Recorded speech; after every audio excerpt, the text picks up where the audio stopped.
Hi, everyone. Welcome to this week's episode of the Take 15 podcast. I'm Lauren, and today we're tackling a subject that I'm betting everyone has thought about at some point over the past year, and that's whether to work from home or go into the office, or perhaps do a bit of both. If you're listening at home, you're probably trying to remember what your office even looked like and wondering when you'll be back.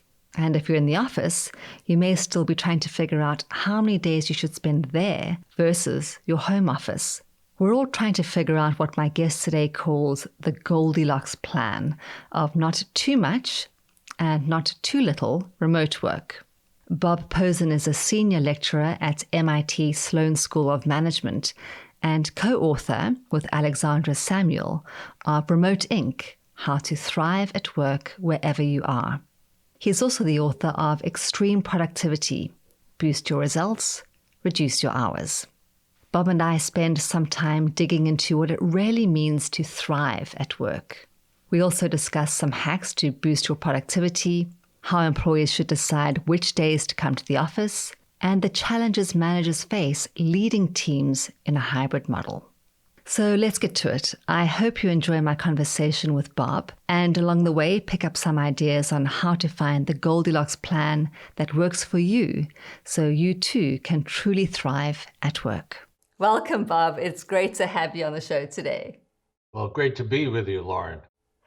And congratulations are in order. Your new book just came out, Remote Inc., How to Thrive at Work Wherever You Are. I can imagine it must feel a great sense of relief to finally see, after all these months and all that hard work, finally you've got a copy that's bound and it's on shelves. Yeah, it's a great feeling. We actually did the book in record time because we got the book contract in July. We handed in the book in November, and now we're publishing. So in book publishing time, that's a record. We might think it should be faster, but it isn't. Well, one of your books is Extreme Productivity, and you are just an example of extreme productivity, it seems. Yes, we were leading by example by Yes. the whole book in 3 or 4 months. Absolutely. Jolly good. Well, we're going to spend most of our time talking about your latest book, but actually before we do that, there was a word in your subtitle that really caught my eye, and that is how to thrive at work wherever you are. And I love words, and I kind of noodled on that word thrive a little bit longer, and it's a really sort of rich, positive word. And when you think of thriving, you have this sense of sort of flourishing and prospering. And you've had a very long, very distinguished career. And I'm curious, two parts really, how you think about this word thrive when it comes to a career, but also over your career, what were the times when you really felt that you were thriving where you were? Well, those are interesting questions. As to the word, to me, thrive, which is, as you say, a very rich word, connotes two different things. One is being successful in your professional life, but it also means being satisfied as a person in when you're doing these things. So it's a combination of success professionally with satisfaction personally.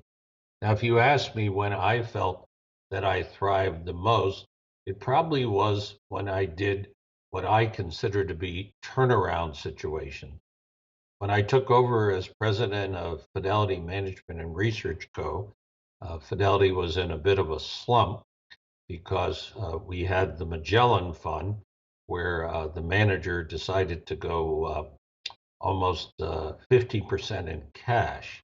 And that raised lots of problems. And we were able to get out of those problems and set a different sort of truth in advertising. We decided collectively that all funds would have more than 80% of their assets in whatever asset class was connoted by the name. And we reorganized the whole investment operation, and we soared and thrived, and we went from about 500 billion to a trillion. The second time I was leading an asset manager was in MFS. And there in 2004, the SEC came down pretty hard on them in a late trading problem, and they paid a fine. And I came in as executive chairman with a very talented president, Rob Manning, and we were really under the gun. Lots of clients were concerned about us, and it was a bit touch and go. But together, we managed to turn MFS around. And by the time I left 7 years later, we had pretty much tripled the assets from about 120 billion to almost 400 billion. So I really like turnarounds because there's a sense of real satisfaction in really making a difference. And it's also a time when people are receptive to real change. And so if you can make a difference, bring about real change, and the result is a success, well, that feels good. So you've been very eloquent about thriving in a business context and in a turnaround context. And I wonder if I can go just even maybe one layer a little bit deeper. I'm wondering how you thrive, like personally, like in your personal life. Where do you feel like you're thriving? Like, what does that look like? Well, my family has always been very important to me. I've been married to the same woman now for almost 45 years, and that's been a tremendous uh, sense of satisfaction and tremendous sense of support. And she's been great, and we have two children and now four grandchildren, and they're all wonderful. They're very supportive, and we try to support them, and that gives me a very strong sense of satisfaction. Well, I think we could spend a whole podcast episode just on your advice for how one survives and thrives after 45 years of marriage, but that's for another day. So for today we're going to go back to, I guess, the world of work. And before we go into your book, I'm very curious. You're one of the few people who has managed to bridge both sort of theory and practice. You've spent many years getting your hands, kind of in the sort of proverbial sense, dirty, running businesses, leading teams. But you also teach at a very prestigious business school. And I'm curious, like, what has been your most satisfying course that you teach? What do you enjoy most in your teaching career? I enjoy most the interaction with the students. We have a great group of students at MIT. They're great thinkers, and they have a lot of imagination.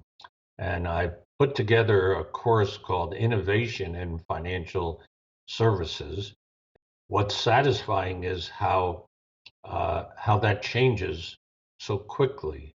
And I started teaching that course right after the financial crisis of 2008 and 2009. So we dealt with a lot of issues like mortgage securitization and these things. But now, we're into micro lending, we're into peer-to-peer lending. We have cyber security issues. We have different new types of currencies, new types of clearing systems.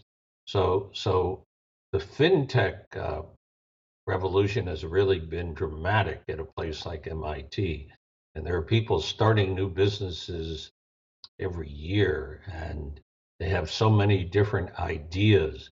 I just yesterday talked to a group of undergraduates at MIT. I support the Entrepreneurship Center at MIT. We set up 7 summer interns with new companies. And one of the companies is trying to figure out how to bring about in a practical way uh, quantum computing. And, we know it has a huge potential, but exactly how that's going to be realized and applied to investment operations and investment analysts, that's a different story. So, what is the financial innovation that you are most excited about for this year or coming soon? Well, I think the most exciting financial innovation is blockchain, but not the type of blockchain that people associate, with um, the, uh, the types of uh, pseudo currencies that you have. I think blockchain as a way to really revolutionize the back office of the whole financial service industry. That's where the practical impact is. And you probably, you'd have a distributed ledger system, but it would be a different distributed ledger system uh, than the ones that are used for these currencies. You would have ones that were more, that had some privacy aspects and some walls around them and weren't just distributed across the world.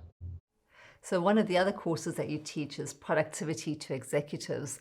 And I was thinking, wow, aren't executives generally super productive? That's kind of how they got to be executives.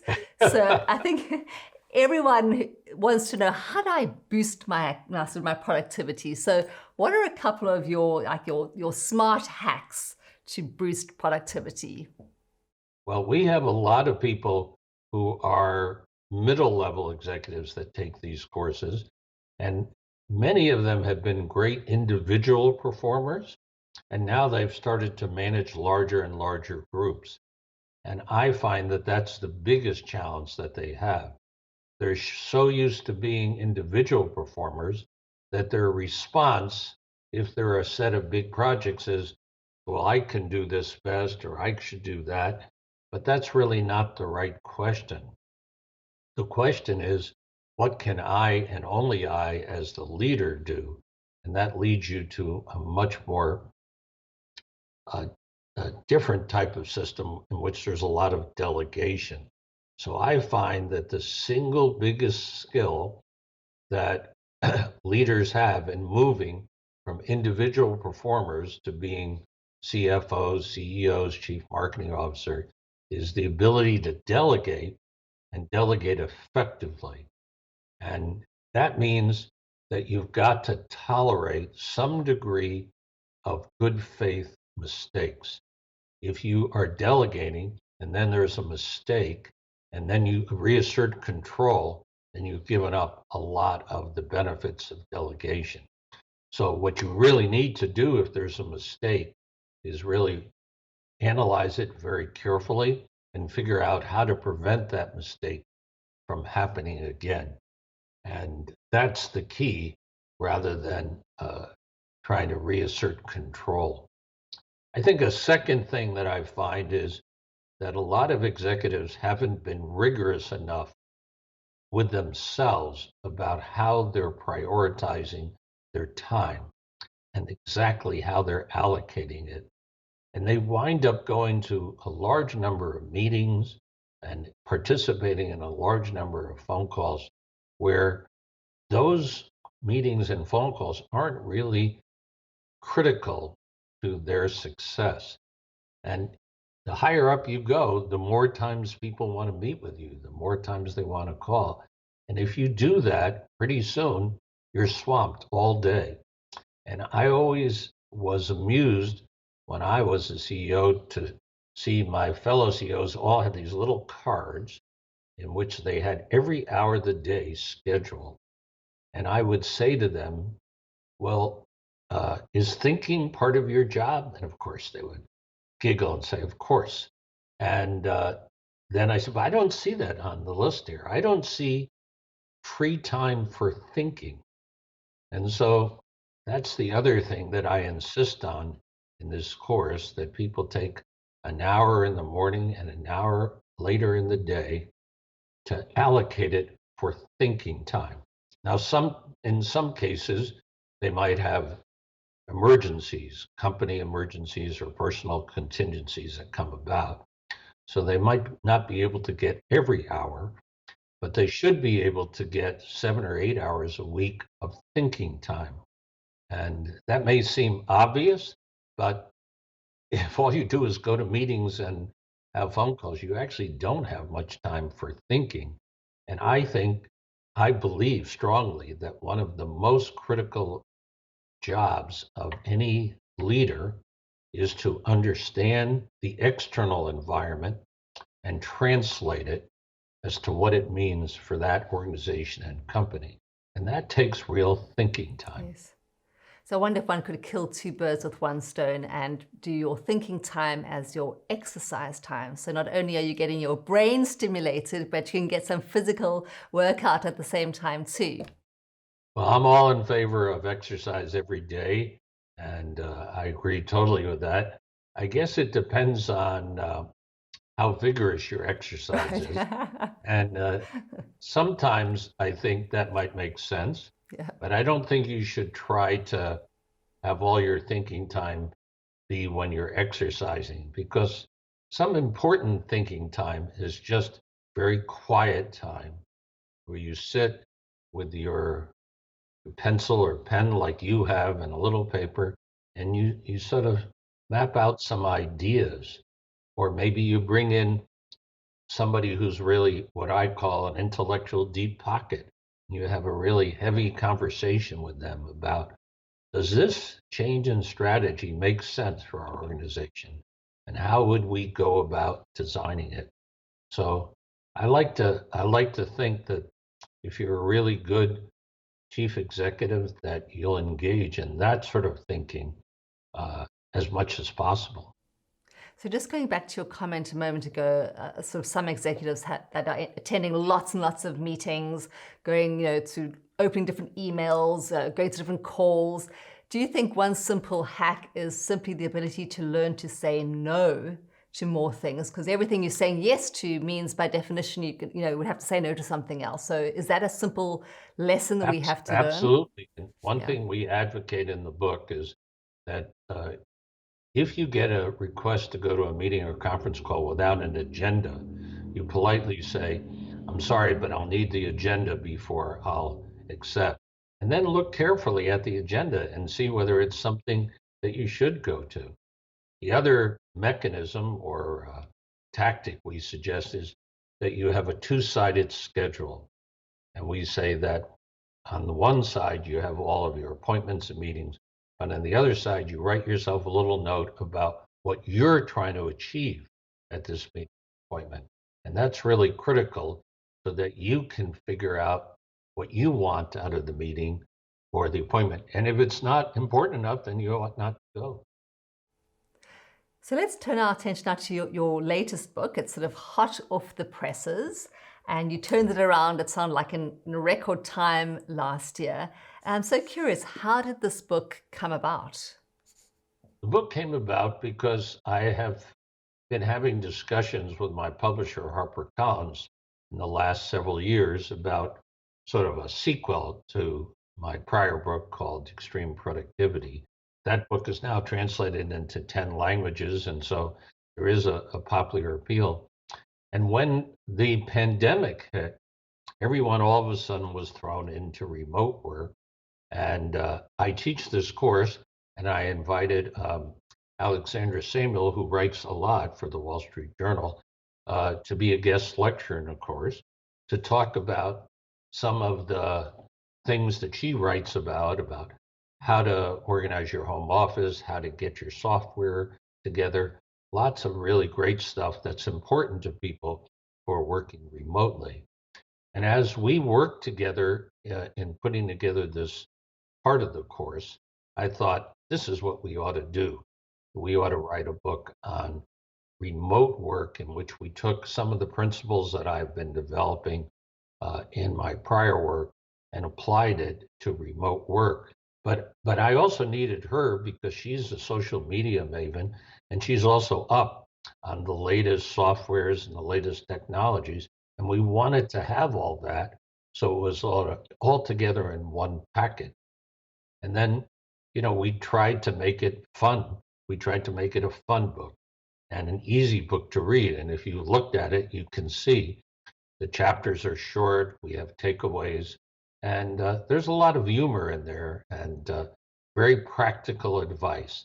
And one of the things we did is we interviewed a number of people who have been working remotely, and we put their stories as profiles at the end of each chapter. And people really like that. It gives a real concrete sense of what these people who are working remotely, what they're doing, and how they're coping with these situations. Well, I'd love to hear some of those stories, but before we do more storytelling, I just want to read something to the listeners that you had written. And you wrote, after the pandemic ends, most employers will prefer a Goldilocks plan of not too much and not too little remote work. Very few employees want to return to the office 5 days a week, but most employees also don't want to stay at home all the time. So it begs the two questions. The first is, how should employees decide which days to come to the office? And then the flip side is, what are the challenges that the managers face when they're running with teams that have a hybrid model? So let's start with the first one. I'm trying to decide, gosh, do I come back 5 days? Do I come back 1 day? Do I come back 3 days? How do I make that decision? Well, I think we suggest that you look at a number of factors. The first is the nature of your work. So, to the extent that you have work that requires very high degree of concentration for long periods of time, that would militate toward your being in the office. But if you have work that requires close collaboration or brainstorming, well, then you're going to want to be in person to the extent you can. The second is location. Uh, if you're in a city like Charlottesville or Richmond, and most of the people who work for the company are in that area, then getting together is quite easy. But if you're in New York City or LA, where you have to have an hour and a half commute each way, well, then you're going to tend to want to be at home.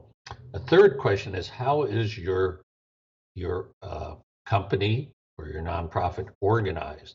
I mean, are they based in teams? Are they in individuals? Or do they have satellites? How is that? How does that happen?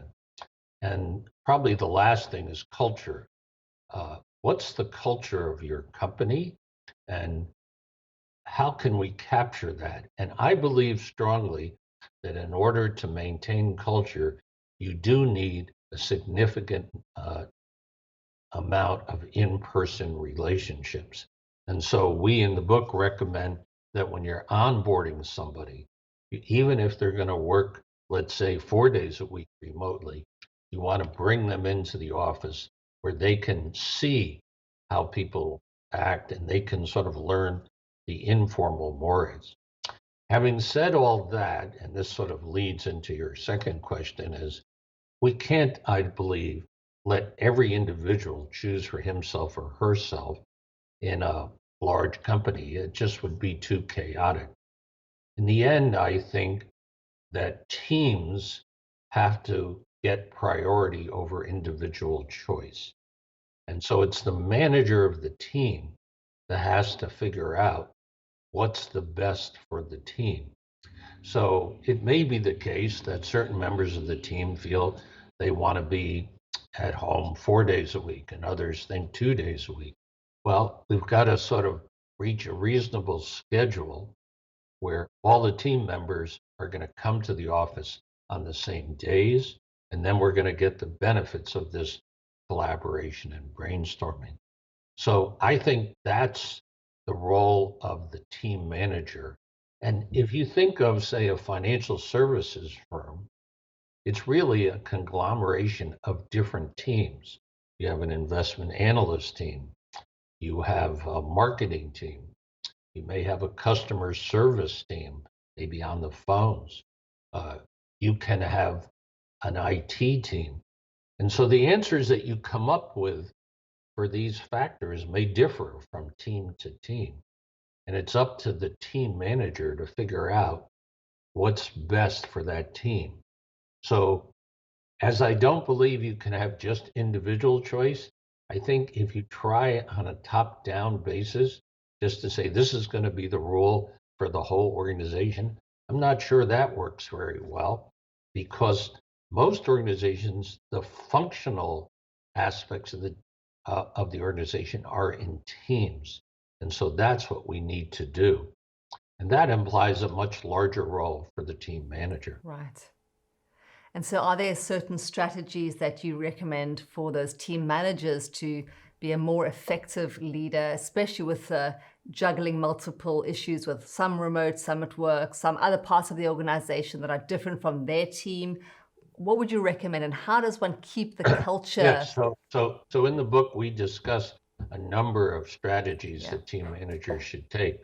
One is to have set common norms for the team.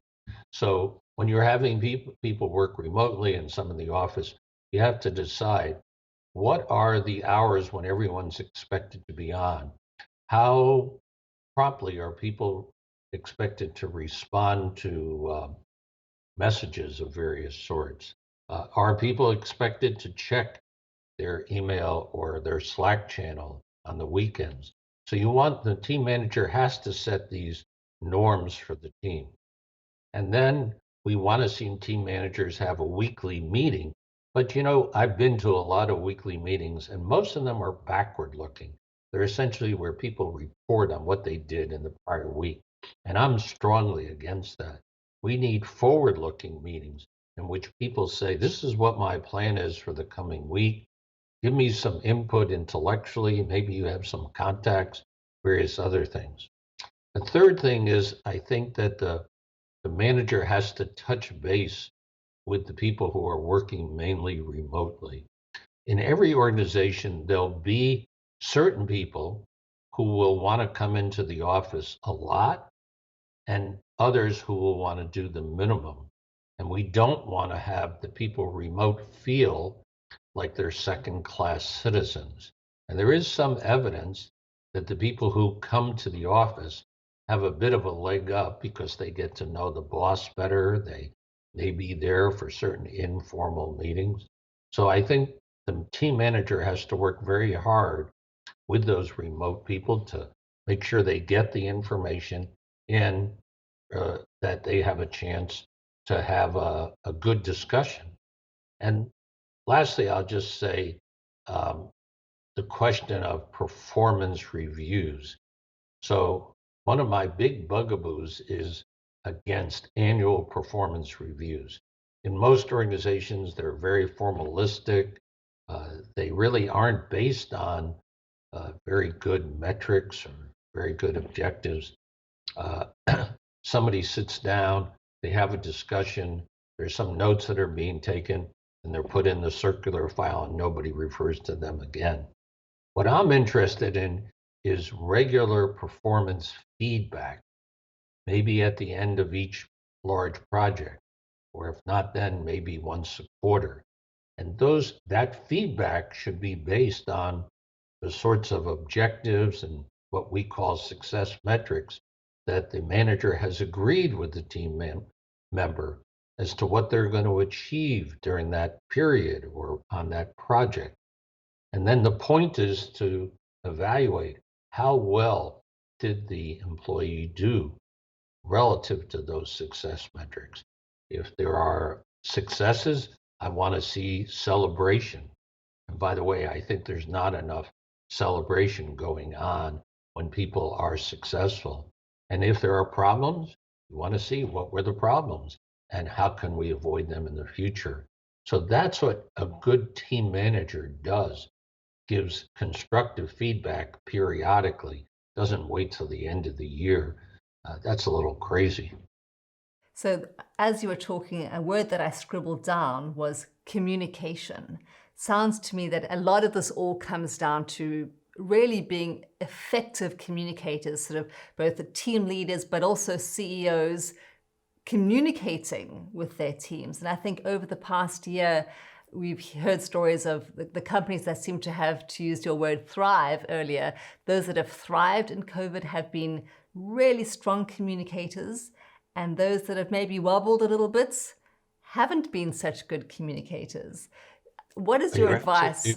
You're absolutely right. There have been a number of studies done, and the companies where the employees feel they've been most productive and most satisfied are those ones in which they feel that their managers and senior leaders have communicated well what the company was going to do, how it was going to respond to the crisis, and communicated well about what were the expectations for the team.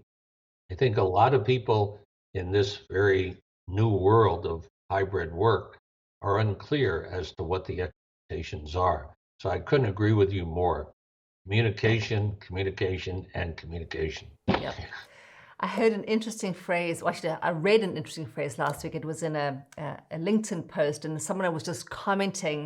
It was actually Adam Grant had posted talking about sort of looking at the culture of organizations. So the way to sort of understand the culture of an organization is to look at the CEO and who he or she surrounds himself or herself with, and who gets promoted. And someone had commented that an interesting way to look at the culture of an organization can also be what is tolerated. And he used the phrase culture via inaction. And I thought that was also really interesting. The things that are unsaid, undone. So instead of, lack of communication, it's almost like communication via inaction tells you a lot as well. Well, I think you're absolutely right. And that's why we think that employees need to come to the office sometime, especially new employees, because they have to see what are these, what you might think of as implicit mores, implicit ground rules, and what sorts of behaviors are implicitly not tolerated and not allowed, and what is encouraged. And, these days, I would say lots of leaders want to talk the talk, and it's sort of like almost required to make certain sorts of statements about you're supportive of work-life balance and you want your employees to thrive. But what they do is very different. And some of them walk the talk, and others just talk. And then if you see what they actually do or don't do, that's a very different story. Yes, absolutely. So before we go to our sort of our three final fun questions, I just want to remind the audience that we'll have links to your book and the articles we've mentioned in the show notes. They'll be able to find everything that we've talked about so far today. And now we go on to what I call the fun side of things.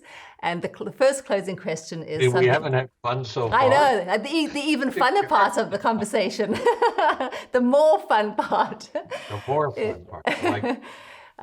It's the first one is what I call the ray of sunshine question. And that really is just to think of one positive, long-lasting change that you hope to see as a result of the pandemic. Well, I hope that we will have people much more expressly communicating and really being clear about what their expectations are. I think a lot of managers in the past just thought they would sort of walk around the office and do these things. But when people are remote in the pandemic, then we have to make a lot more of these things explicit. And I think that some managers were really good at it and others weren't as good. And I think that the ones who were most successful also were managed to build culture remotely. I was very intrigued by the story of a manager who had cooking classes for her team, and she had delivered to them all the ingredients. So everybody got their ingredients, and then they could have a cooking class together, and it was a huge success. So that sort of creative way to establish team bonds, that's what's happened in a lot of different organizations, and in new ways. Yeah. So the second question is what I call the NASA question, and I call it that because it came from a middle school, I guess, question for kids to think about. And that is, you're about to go on a long duration space flight. And Bob, you can only take one thing with you. What are you going to take? Well, I would probably just take a a portable computer because a portable computer gives me access to music. It gives me access to all sorts of news. It gives me access to um, listen to your podcast. It gives me access Lucky to you. to reading books. It gives me access to all this information. So if I only took one thing, that's I take because it's a gateway to so many other things. It is indeed a gateway. And now, possibly the funnest of the questions, you get to imagine a superpower, and we're going to choose between flight or invisibility. So you can either choose one of those. Whichever you choose, you're the only person in the world that has that particular superpower. Which one do you choose, and what do you do with it? That is a very hard question. I can only choose one superpower. Is that Yes, it? and it can only be one of those. You can have the power to fly or the power to be invisible. I think I would choose the power to be invisible. Ooh. And I think it would be because I really love the idea of being able to learn about all these people, what they're thinking, what they're doing, all these organizations. And of course, if you're there, you're a barrier to figuring out what's happening. But if you're invisible, then you could just flit around the country, flit around the world, and just listen and learn a huge amount. And then you would be able to formulate much more sensible responses and actions. The problem is that most of us don't have an ability to listen and learn, and our very presence sort of prevents people from talking directly. And I will bring this back to leadership and CEOs because I think one of the biggest problems CEO and leaders have is when they're there, people don't feel that they can honestly say what their opinion is. And of course, being invisible would have would circumvent that problem. But what I always used to try to do is when I gave my opinion, I tried to say, this is a rebuttable hypothesis. This is what my preliminary thinking is, but I'm not sure if it's the right answer. And I encourage you to give me feedback and tell me why I might be wrong and what other approaches might be taken. And so by using the term rebuttable hypothesis, it's a little formal, but it gives you the sense, gives the listeners the sense that they can actually argue with you and come up with something differently. And then, of course, you've got to be ready that if somebody gives a persuasive argument about why your rebuttable hypothesis needs to be modified, you need to be ready to modify it.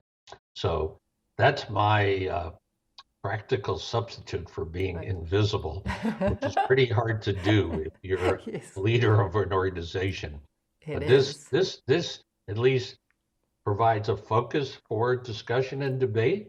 Yeah. But but lets the team and the organization know that you're receptive, you're encouraging debate and modification of your initial opinion. So that's my suggestion for how shall we call it, practical invisibility. Yes.